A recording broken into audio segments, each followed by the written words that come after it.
Halo, selamat siang. Apa Kareba, Kabupaten Goa. Kali ini kita ngevlog lagi di daerah ini, daerah Jalan Jenetal Lasa ya. Ini kita keluar. Ini kita mengarah ke daerah Jembatan Kembar ya, tepatnya di daerah pasar. Ini sepanjang jalur ini banyak sekali penjual-penjual sayur, buah dan ya sebagainya.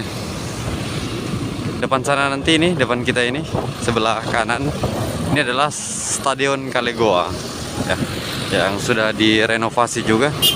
Cuma stadion ini jarang sekali digunakan ya sebagai pertandingan. Tapi kemarin sempat PSM mengadakan latihan di sini ya. Ini kita lanjut lagi ke depan. Daerah sini ini adalah jalur jika teman-teman mengarah ke daerah beberapa kabupaten seperti Takalar, Jeneponto, Bantaeng, Bulukumba, Selayar atau daerah Sinjai dan sebagainya ya. Ini jalurnya ke daerah sana. Kalau ini kita mengarah ke daerah Kota Makassar ya. Nanti kita off video di daerah Jembatan Kembar. Nah ini kita maju lagi sedikit.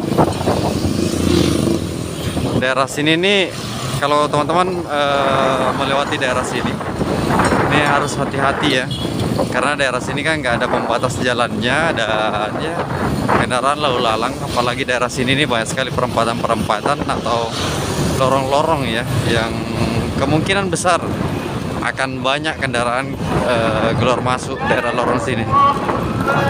Ini sudah masuk waktu asar ya, masjid.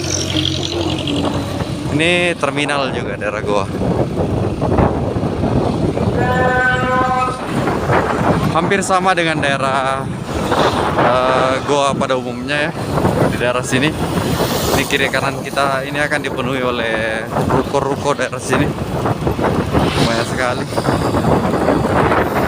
Dan lalu lalang kendaraan daerah sini sudah pasti ya. Ini daerah sini 24 jam daerah sini nih lalu lintasnya. Karena ini apa namanya, jalan provinsi ya. Ini depan sana sudah Jembatan Kembar. Kita sudah mau masuk daerah Jembatan Kembar. Adapun teman-temannya, di video sebelumnya kan kita sering nge-vlog tentang penyeberangan Goa. Kalau teman-teman nggak mau nyeberang, ini bisa lewat sini.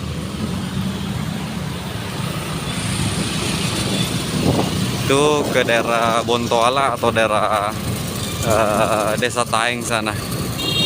Oke, ini kita sudah masuk daerah Jembatan Kembar. Makasih banyak kepada teman-teman yang sudah nonton video ini. Jangan lupa like, comment, dan subscribe.